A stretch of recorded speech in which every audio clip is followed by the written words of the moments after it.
it is my honor to introduce to CPAC 2017 our president, Donald Trump. To Houston and New York to LA, where there's pride in every American heart, and it's time we stand and say,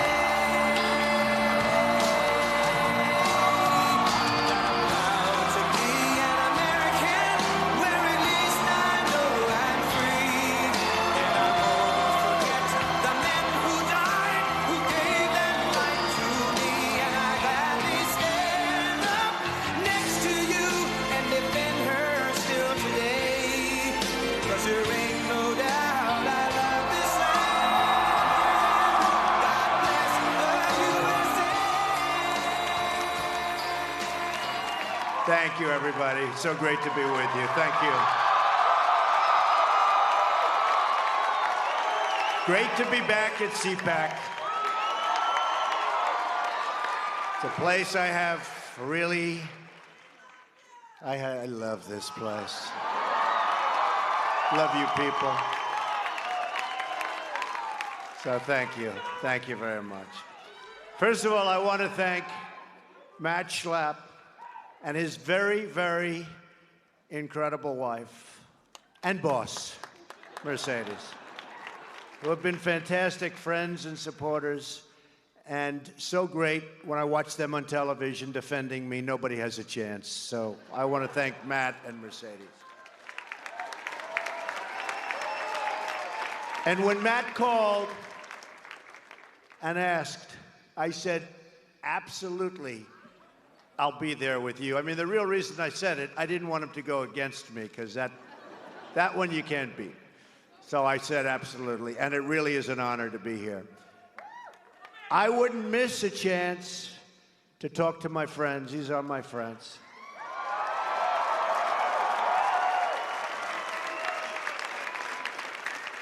And we'll see you again next year and the year after that. And I'll be doing this with CPAC whenever I can, and I'll make sure that we're here a lot. You know, if you remember my first major speech, sit down, everybody, come on. You know, the dishonest media, they'll say, he didn't get a standing ovation. You know why? No, you know why? Because everybody stood and nobody sat. So they will say, he never got a standing ovation, right? They are the worst.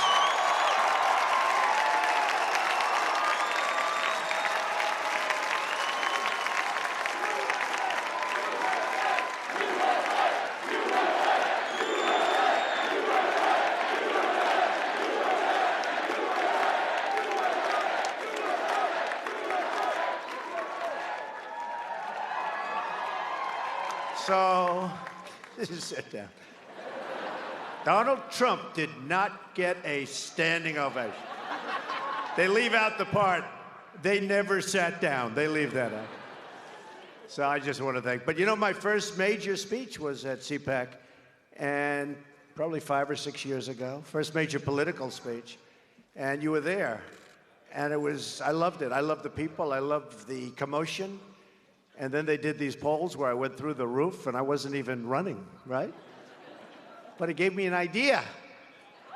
And I got a little bit concerned when I saw what was happening in the country. And I said, let's go to it. So it was very exciting. I walked the stage on CPAC. I'll never forget it, really. I had very little notes and even less preparation.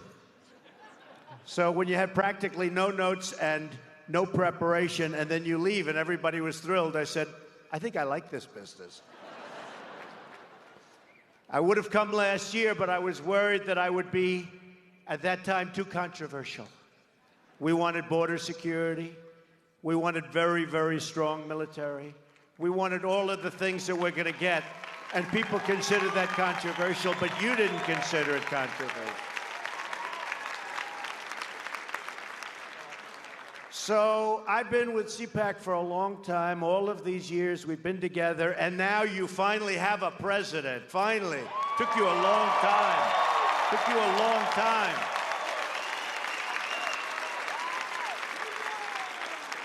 And it's patriots like you that made it happen, believe me. Believe me. You did it because you love your country, because you want a better future for your children, and because you want to make America great again.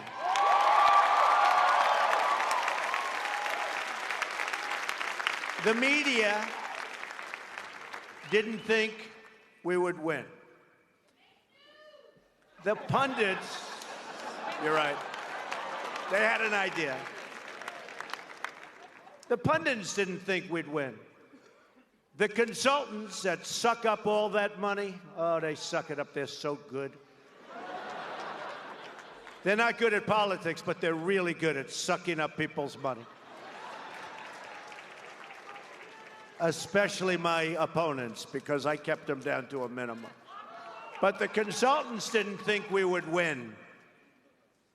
But they all underestimated the power of the people, you. And the people proved them totally wrong. Never and this is so true, and this is what's been happening. Never underestimate the people. Never. I don't think it'll ever happen again.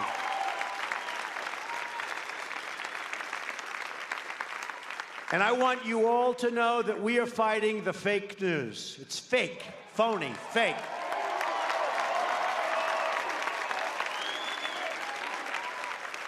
A few days ago, I called the fake news the enemy of the people, and they are.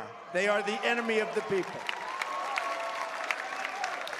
Because they have no sources, they just make them up when there are none. I saw one story recently where they said 9 people have confirmed. There are no 9 people. I don't believe there was 1 or 2 people. 9 people. And I said, give me a break, because I know the people. I know who they talk to. There were no 9 people, but they say 9 people. And somebody reads it, and they think, oh, 9 people, they have 9 sources. They make up sources. They're very dishonest people. In fact, in covering my comments, the dishonest media did not explain that I called the fake news the enemy of the people, the fake news. They dropped off the word fake. And all of a sudden, the story became the media is the enemy. They take the word fake out. And now I'm saying, oh, no, this is no good. But that's the way they are. So I'm not against the media. I'm not against the press. I don't mind bad stories if I deserve them. And I tell you, I love good stories, but we won't talk. I don't get too many of them. But I am only against the fake news media or press. Fake, fake. They have to leave that word. I'm against the people that make up stories and make up sources. They shouldn't be allowed to use sources unless they use somebody's name. Let their name be put out there. Let their name be put out. A source says that Donald Trump is a horrible, horrible human being. Let him say it to my face. Let there be no more sources. And remember this, and not all in all cases. I mean, I had a story written yesterday about me in Reuters by a very honorable man. It was a very fair story. There are some great reporters around. They're talented, they're honest as the day is long. They're great. But there are some terrible, dishonest people. And they do a tremendous disservice to our country and to our people, a tremendous disservice. They are very dishonest people, and they shouldn't use sources. They should put the name of the person. You will see stories dry up like you've never seen before.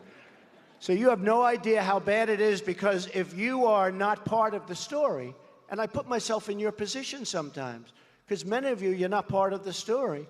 And if you're not part of the story, you know, then you sort of know. If you are part of the story, you know what they're saying is true or not. So when they make it up, and they make up something else, and you saw that before the election, polls. polls. The polls.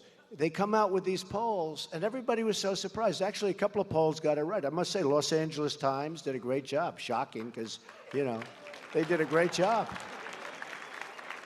And we had a couple of others that were right. But generally speaking, I mean, I can tell you the network. Somebody said, a poll came out. And I say, what network is it? And they'll say a certain, let's not even mention names, right? Sure.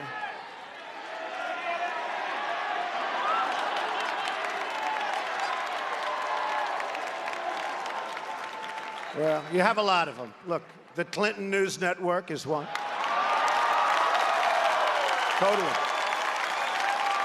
Take a look, honestly. Take a look at their polls over the last 2 years. Now, you'd think they'd fire the pollster, right? After years and years of getting battered. But I don't, I mean, who knows? Maybe they're just bad at polling. Or maybe they're not legit. But it's one or the other. Look at how inaccurate. Look at CBS. Look at ABC also. Look at NBC. Take a look at some of these polls. They're so bad, so inaccurate. And what that does is it creates a false narrative. It creates like this narrative that's just like, we're not going to win. And people say, oh, I love Trump, but you know, I'm not feeling great today. He can't win, so I won't go and vote. I won't go and vote. It creates a whole false deal. And we have to fight it, folks. We have to fight it. They're very smart, they're very cunning, and they're very dishonest. So just to conclude, I mean, it's a very sensitive topic, and they get upset when we expose their false stories. They say that we can't criticize their dishonest coverage because of the First Amendment. You know, they always bring up the First Amendment. And I love the First Amendment. Nobody loves it better than me. Nobody.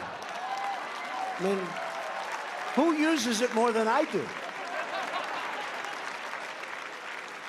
But the First Amendment gives all of us, it gives it to me, it gives it to you, it gives it to all Americans, the right to speak our minds freely.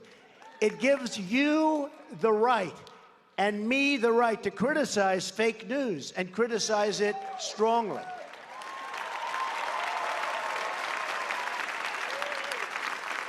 And many of these groups are part of the large media corporations that have their own agenda, and it's not your agenda, and it's not the country's agenda. It's their own agenda. They have a professional obligation as members of the press to report honestly. But as you saw throughout the entire campaign, and even now, the fake news doesn't tell the truth. Doesn't tell the truth. So just in finishing, I say it doesn't represent the people. It never will represent the people.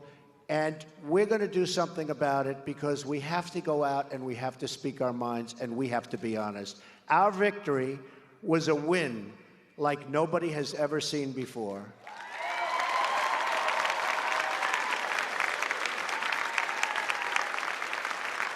And I'm here fighting for you, and I will continue to fight for you.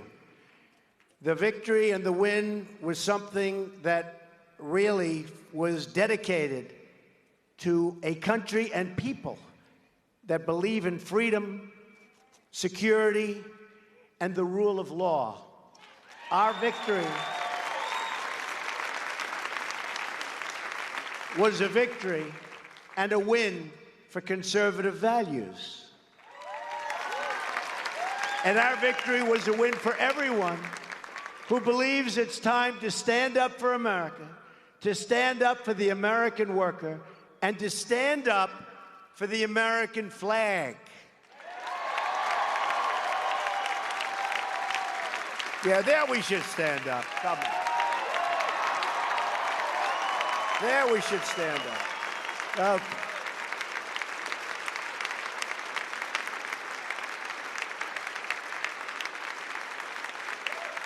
And by the way, we love our flag. And by the way, you folks are in here, the place is packed. There are lines that go back 6 blocks. And I tell you that because you won't read about it, okay? But there are lines that go back 6 blocks. There is such love in this country for everything we stand for. You saw that on Election Day. And you're going to see it more and more. So we're all part of this very historic movement, a movement the likes of which, actually, the world has never seen before. There's never been anything like this. There's been some movements, but there's never been anything like this. There's been some movements that petered out, like Bernie, petered out. But it was a little rigged against him, you know. Superdelegate.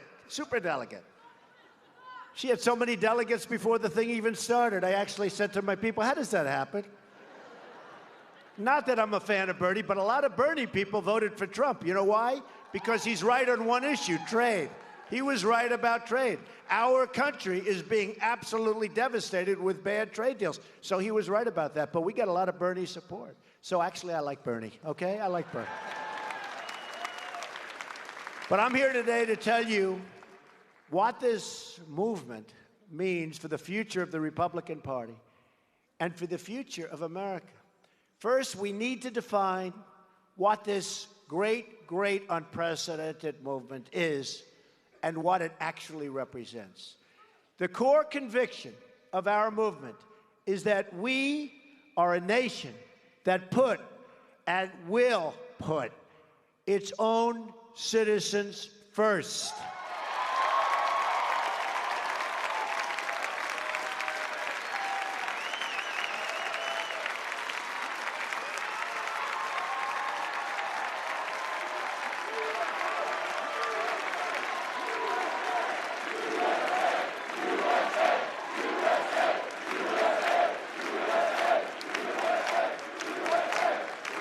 For too long, we've traded away our jobs to other countries.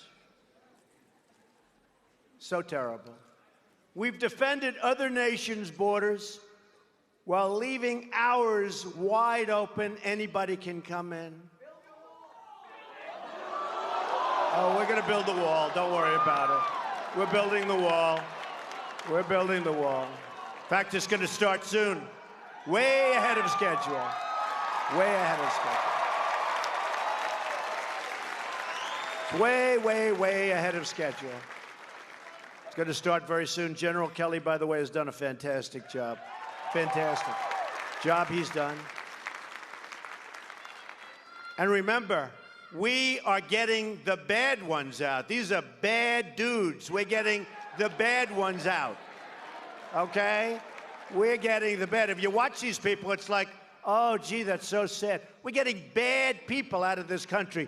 People that shouldn't be, whether it's drugs or murder or other things. We're getting bad ones out. Those are the ones they go first, and I said it from day one. Basically, all I've done is keep my promise.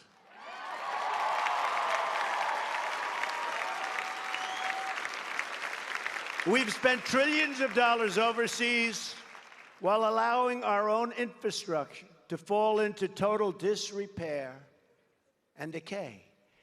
In the Middle East, we've spent, as of 4 weeks ago, $6 trillion.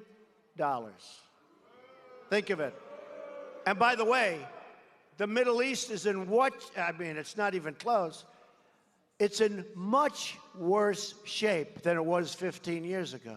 If our presidents would have gone to the beach for 15 years, we would be in much better shape than we are right now. That I can tell you.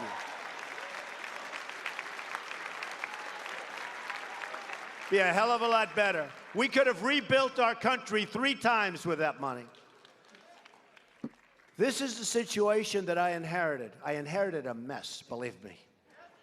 We also inherited a failed health care law that threatens our medical system with absolute and total catastrophe.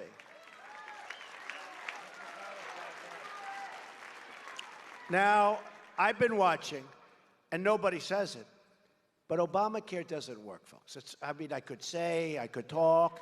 It doesn't work. And now people are starting to develop a little warm heart. But the people that you're watching, they're not you. They're largely, many of them are the side that lost. You know, they lost the election. It's like, how many elections do we have to have? They lost the election. But I always say, Obamacare doesn't work. And these same people 2 years ago and a year ago were complaining about Obamacare. And the bottom line, we're changing it. We're going to make it much better. We're going to make it less expensive. We're going to make it much better. Obamacare covers very few people. And remember, deduct from the number all of the people that had great health care that they loved that was taken away from them. Was taken away from them.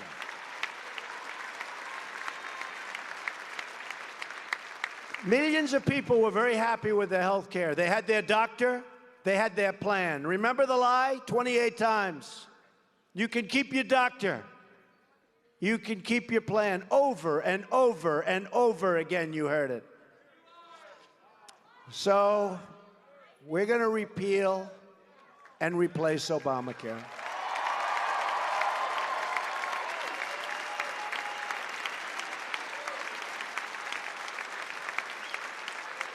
And I tell Paul Ryan and all of the folks that we're working with very hard, Dr. Tom Price, very talented guy. But I tell them, from a purely political standpoint, the single best thing we can do is nothing. Let it implode completely. It's already imploding. You see the carriers are all leaving. I mean, it's a disaster. But 2 years don't do anything. The Democrats will come to us and beg for help. They'll beg, and it's their problem. But it's not the right thing to do for the American people. It's not the right thing to do. We inherited a national debt that has doubled in 8 years. Think of it, $20 trillion. It's doubled. And we inherited a foreign policy marked by one disaster after another. We don't win anymore. When was the last time we won? Do we win a war? Do we win anything? Do we win anything? We're going to win. We're going to win big, folks. We're going to start winning again. Believe me. We're going to win.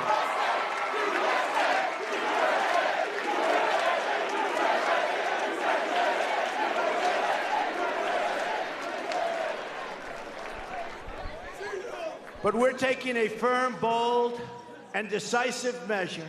We have to turn things around. The era of empty talk is over. It's over. Now is the time for action. So let me tell you about the actions that we're taking right now to deliver on our promise to the American people and on my promise to make America great again. We've taken swift and strong action to secure the southern border of the United States and to begin the construction of a great, great border wall.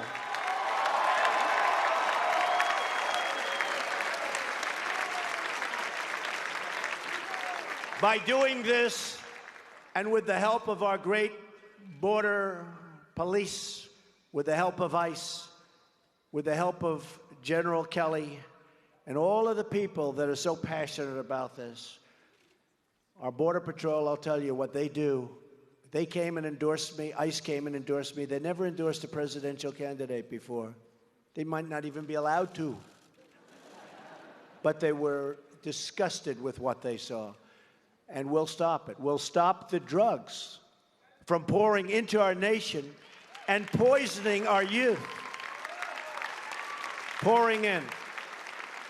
Pouring in. We get the drugs, they get the money. We get the problems, they get the cash. No good, no good. Going to stop. By stopping the flow of illegal immigration, we will save countless tax dollars, and that's so important because the dollars that we're losing are beyond anything that you can imagine. And the tax dollars that can be used to rebuild struggling American communities, including our inner cities.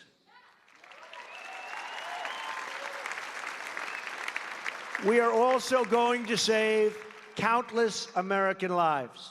As we speak today, immigration officers are finding the gang members, the drug dealers, and the criminal aliens and throwing them the hell out of our country.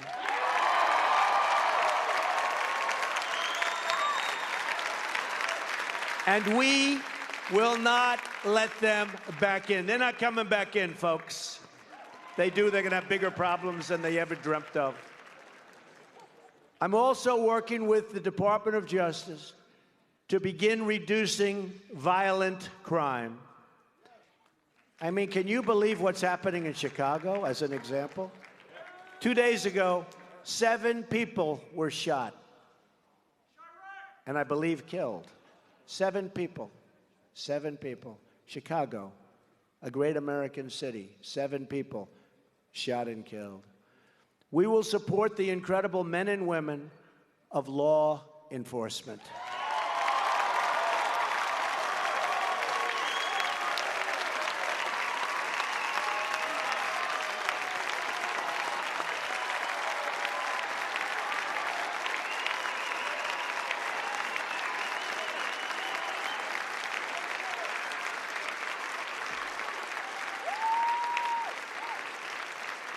Thank you.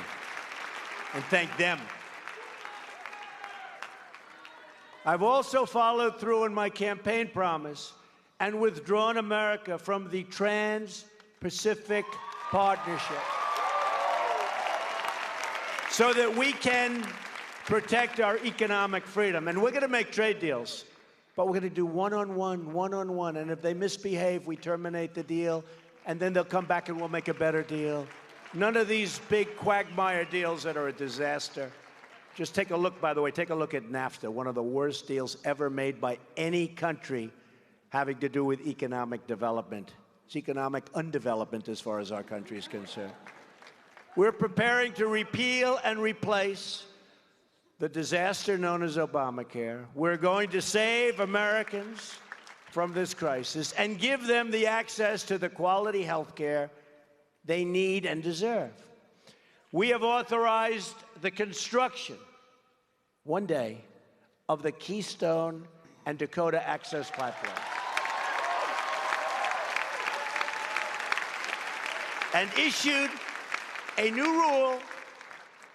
This took place while I was getting ready to sign. I said, who makes the pipes for the pipeline? Well, sir, it comes from all over the world. Isn't that wonderful? I said, nope. Comes from the United States, or we're not building it. American steel.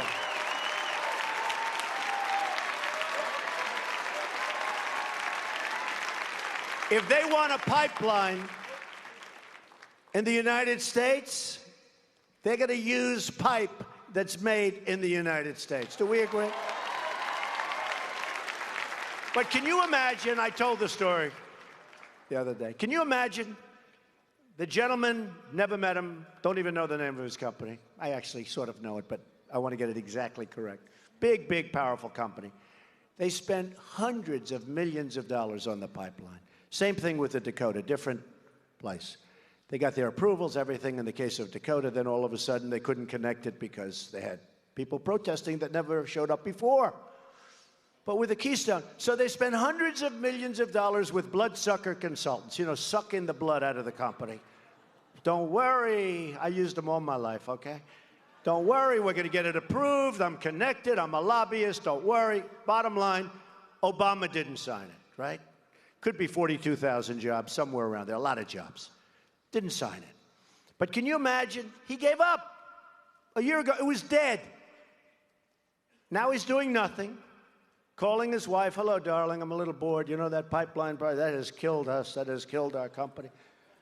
Knock, knock. Mr. So-and-so. The Keystone Pipeline, sir, out of nowhere has just been approved. Now, can you imagine the expression? And you know the sad part? Those same blood-sucking consultants that hit him for all the money and failed, they're now going to go back to him and say, didn't we do a great job? We want more money, right? Because that's the way the system works. A little bit off, but that's the way the system works. We're preparing bold action to lift the restrictions on American energy, including shale oil, natural gas, and beautiful, clean coal, and we're going to put our miners back to work. Miners are going back to work.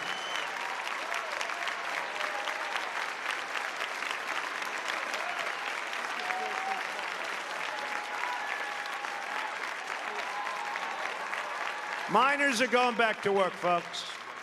Sorry to tell you that, but they're going back to work. We have begun a historic program to reduce the regulations that are crushing our economy, crushing. And not only our economy, crushing our jobs because companies can't hire. We're going to put the regulation industry out of work and out of business. And by the way, I want regulation. I want to protect our environment. I want regulations for safety. I want all of the regulations that we need, and I want them to be so strong and so tough. But we don't need 75% of the repetitive, horrible regulations that hurt companies, hurt jobs, make us non-competitive overseas with other companies from other countries. That we don't need. But we're going to have regulation. It's going to be really strong and really good, and we're going to protect our environment, and we're going to protect the safety of our people and our workers, okay?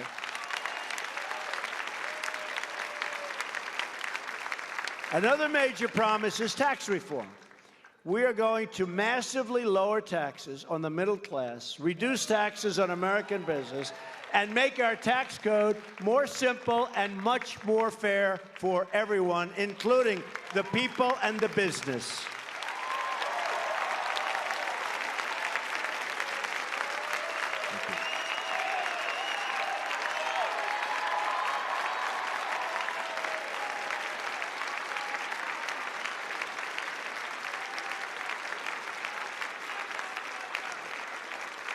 In anticipation of these and other changes, jobs are already starting to pour back into our country. You see that. In fact, I think I did more than any other pre-president. They say president-elect. President-elect is meeting with Ford. He's meeting with Chrysler. He's meeting with General Motors. I just want to save a little time. Because Ford and Fiat Chrysler, General Motors, Sprint, Intel, and so many others are now, because of the election result, making major investments in the United States, expanding production, and hiring more workers. And they're going back to Michigan, and they're going back to Ohio, and they're going back to Pennsylvania, and they're going back to North Carolina, and to Florida.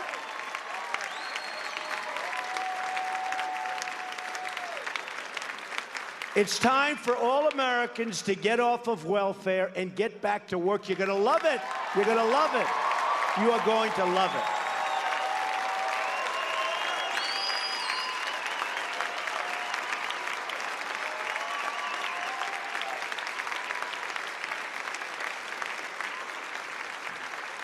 We're also putting in a massive budget request for our beloved military.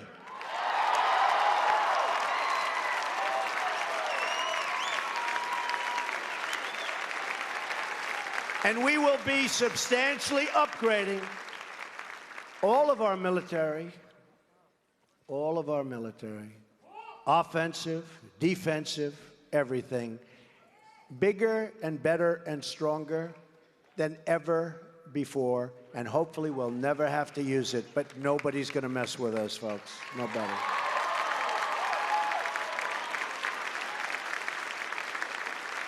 It will be one of the greatest military buildups in American history. No one will dare question, as they have been, because we're very depleted, very, very depleted. Sequester.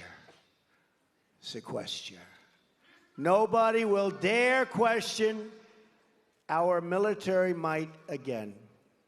We believe in peace through strength, and that's what we will have.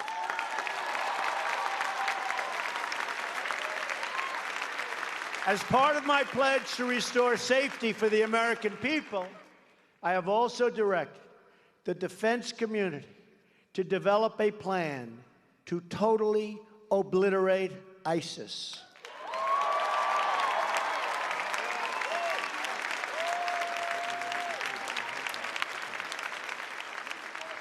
Working with our allies, we will eradicate this evil from the face of the earth.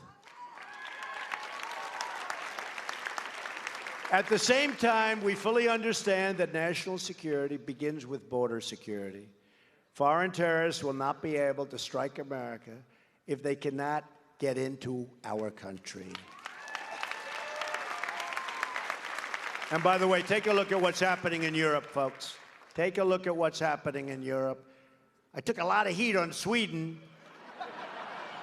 And then a day later, I said, has anybody reported what's going on? And it turned out that they didn't, not too many of them did. Take a look at what happened in Sweden. I love Sweden. Great country, great people. I love Sweden. But they understand I'm right. The people over there understand I'm right. Take a look at what's happening in Sweden. Take a look at what's happening in Germany. Take a look at what's happened in France. Take a look at Nice and Paris. I have a friend. He's a very, very substantial guy. He loves the City of Lights. He loves Paris. For years, every year during the summer, he would go to Paris. It was automatic with his wife and his family. I hadn't seen him in a while. And I said, Jim, let me ask you a question. How's Paris doing? Paris? I don't go there anymore. Paris is no longer Paris. That was 4 years, 4 or 5 years has it gone there. He wouldn't miss it for anything. Now he doesn't even think in terms of going there. Take a look at what's happening to our world, folks. And we have to be smart. We have to be smart. We can't let it happen to us.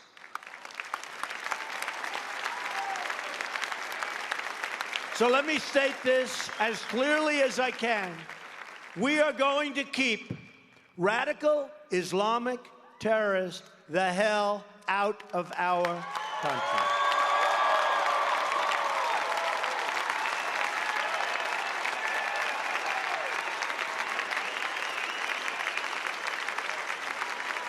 We will not be deterred from this course. And in a matter of days, we will be taking brand new action to protect our people and keep America safe. You will see the action. I will never, ever apologize for protecting the safety and security of the American people. I won't do it. If it means I get bad press, if it means people speak badly of me, it's okay. It doesn't bother me. The security of our people is number one, is number one.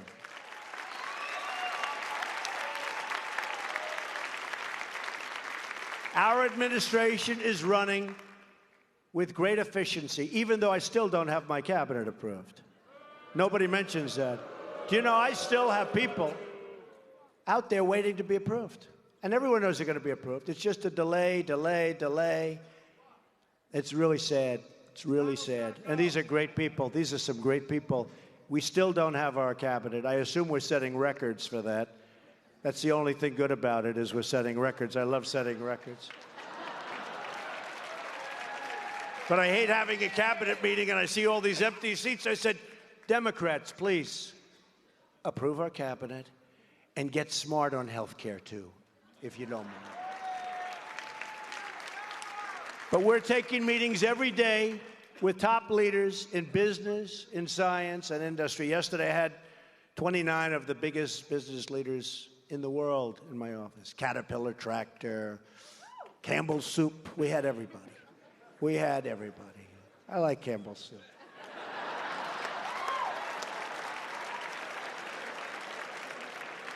We had everybody.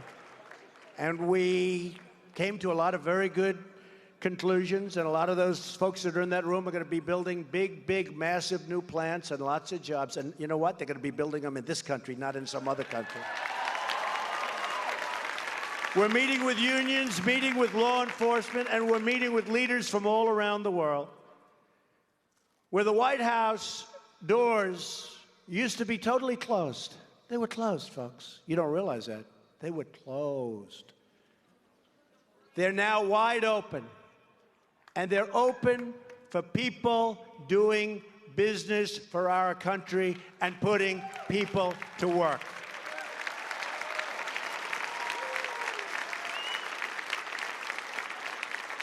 And when they come into the White House, we're translating these meetings into action. One by one, we're checking off the promises we made to the people of the United States. One by one. A lot of promises. And we will not stop until the job is done. We will reduce your taxes. We will cut your regulations. We will support our police. We will defend our flag.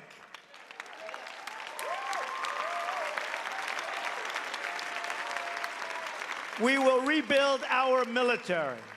We will take care of our great, great veterans. We're taking care of our veterans.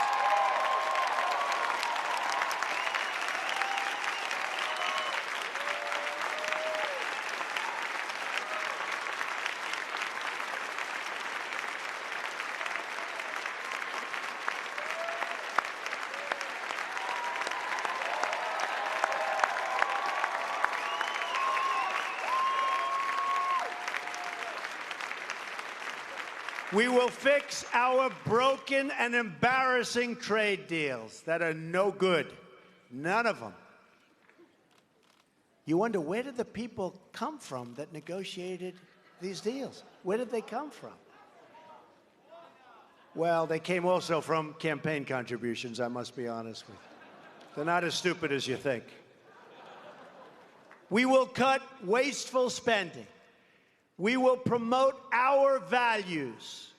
We will rebuild our inner cities. We will bring back our jobs and our dreams. So true. So true.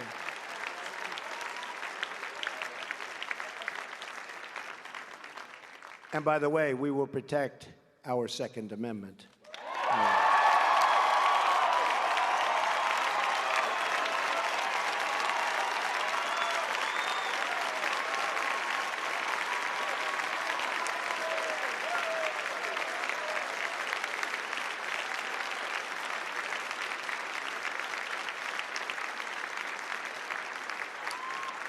You know, Wayne and Chris are here from the NRA, and they didn't have that on the list. It's lucky I thought about it. But we will indeed. And they're great people. And by the way, they love our country. They love our country. The NRA has been a great supporter. They love our country. The forgotten men and women of America will be forgotten no longer. That is the heart of this new movement and the future of the Republican Party. People came to vote, and these people, the media, they said, where are they coming from? What's going on here? These are hardworking, great, great Americans. These are unbelievable people who have not been treated fairly. Hillary called them deplorable. They're not deplorable.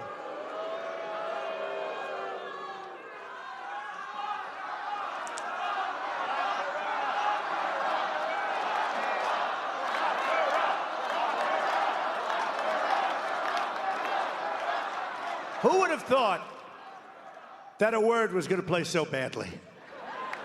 That's the problem in politics. One wrong word, and it's over. She also said irredeemable, but we won't mention it. The GOP will be, from now on, the party also of the American worker.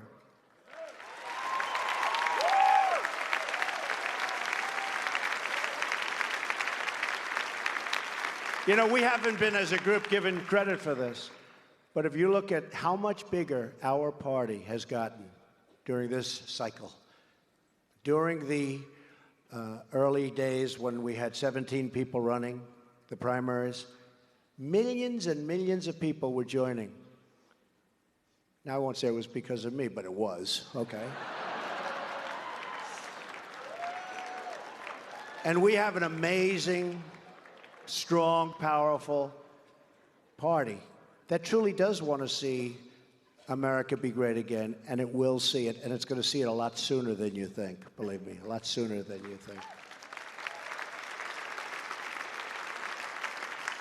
We will not answer to donors or lobbyists or special interests, but we will serve the citizens of the United States of America, believe me. Global cooperation, dealing with other countries, getting along with other countries is good. It's very important. But there is no such thing as a global anthem, a global currency, or a global flag. This is the United States of America that I'm representing. I'm not representing the globe. I'm representing your country.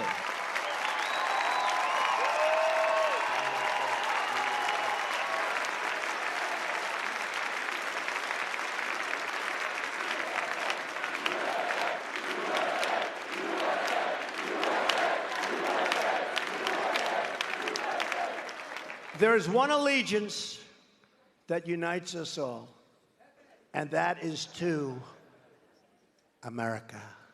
America. It's the allegiance to America. No matter our background or income or geography, we're all citizens of this blessed land.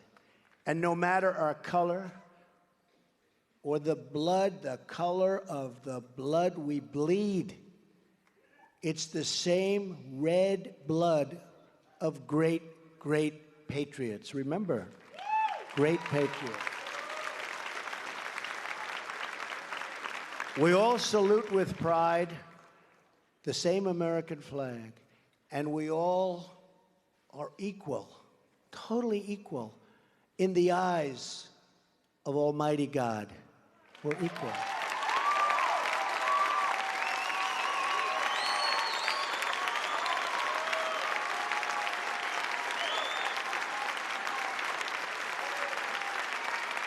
Thank you.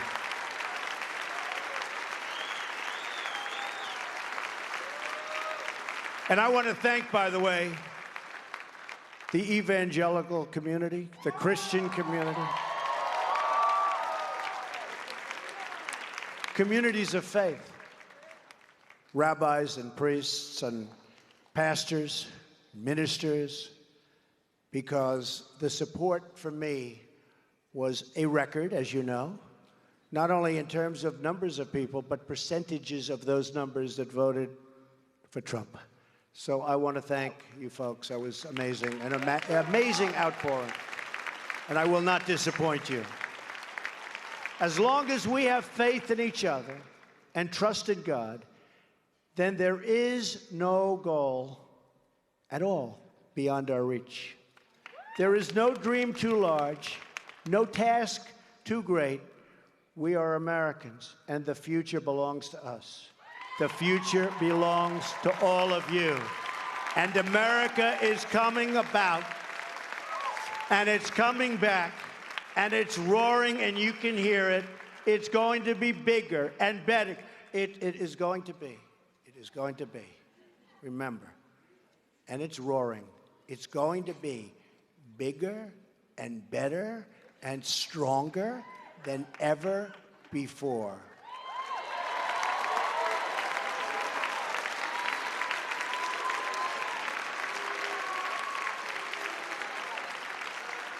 I want to thank you, and Matt and Mercedes. I want to thank the two of you and all of the supporters that I have. I see them, they're all over the place.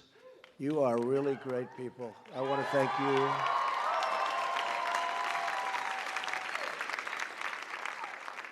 And I want to say to you, God bless you, and God bless the United States of America. Thank you, folks. Thank you. Thank you.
at the reception, a glass of wine in her hand. I knew she was gonna meet her connection. At her feet was a footloose man. You can't always get what you want. You can't always get what you want.